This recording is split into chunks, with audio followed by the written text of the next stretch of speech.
It's a new morning. It's still raining. I'm going to take this moment and talk a little bit about storytelling, CM Punk, and MJF. Um, Storytelling is one of my favorite things with pro wrestling. That's why I love Malachi Black, Tommy End, so much, is because he puts Easter eggs and different things and really puts a great deal of thinking into his storytelling. Um, the Adam Page storyline that happened over years, I think was a great storytelling device that is still going on. They're continuing that even now because it seems like he's flirting with getting back with the Bucks now, and they're flirting with either becoming face or something. But I have to comment on a slightly shorter story that is MJF and CM Punk and how well that was done.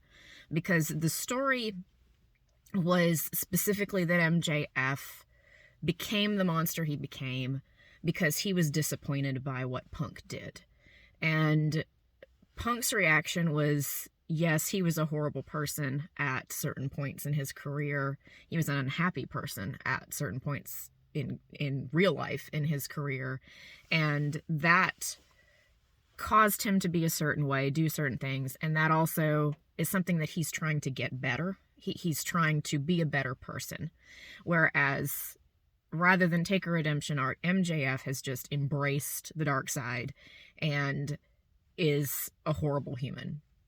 And that is their storyline. And it has continued that MJF, provoked by hearkening up what CM Punk was in ROH, which could be good or bad, but he was very much the underdog character, the scrappy character, the voice of the voiceless, as they always said, the outsider. And hearkening back to that character, that's the one that left MJF. That's the one that abandoned MJF eventually. And his anger caused that character to come back in what he ended up doing to Punk. And that was the storyline, but it was so well done because even I've always thought Miseria Cantare was Punk's best walk-up music. Cult of Personality has a great sound, but it's not a face walk-up. If you're name dropping Mussolini in your walk-up music, it's not a face walk-up song at any point. And the Kill Switch Engage song, it was peppy, underdog, metal type of a thing. But Miseria Cantare sounds a certain way, and I know some people don't like it because they just don't like AFI, but it has a very particular sound. It sounds, first off, it's written like a requiem. Secondly, it sounds like cinematic music. It sounds like the music that happens before the climax of the movie, where the underdog is going up against impossible odds, and it fit him so well for the ROH type character, because that was a character who was going to whether the odds were too big or not, he was going to go down fighting. And the whole voice of the voiceless thing, nothing from nowhere, I'm no one at all, that all fit him so well. And that is an important thing with walk-up music, and why I hate WWE so much now, is because that walk-up music should tell you who is coming down the ramp. And it does. And it did in this feud as well.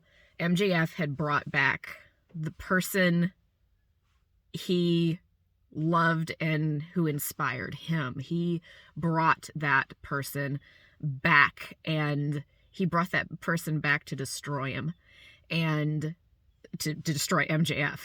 He had incited that monster and brought that monster back. So it was this, and he played it great in the ring too. His facial expressions, it was not so much fear, it was sort of shock and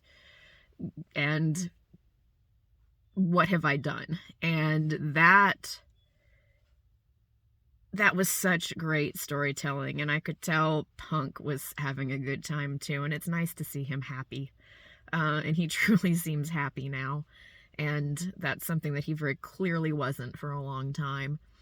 And this was a short-term feud that did a lot, and did a lot to, I say short-term, it went on for months, but this was a feud that did a lot. It has moved on to another storyline of MJF and Wardlow, and Punk's probably moving on from here to proceed to the next thing.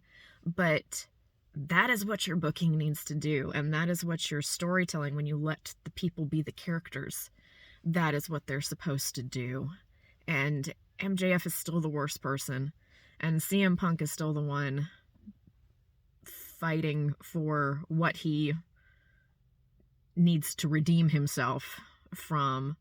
And that has all continued and moved forward, and has been done in such a fascinating way that it was so much fun to watch.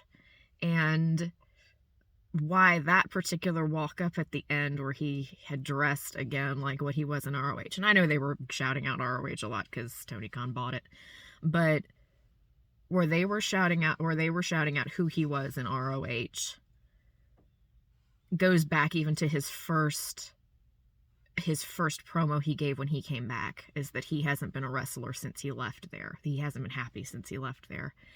And that was longer even than the MJF part of all this. And that's just good storytelling.